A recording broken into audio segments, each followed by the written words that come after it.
How to use Spotify Beginner's Guide.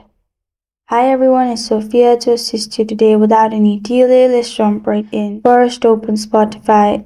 Log into your account using your Google ID or any other IDs available. This is the home page. From here, you can explore other songs, other artists, and if you go to search, you can browse all the genres and also search specific song or artist. If you go to library here, you'll find all your favorite artists and your playlist. If you have premium, you can also use premium if you don't have one.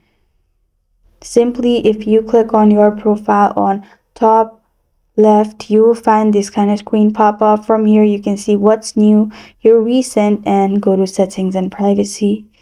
This is how to use Spotify Beginner's Guide.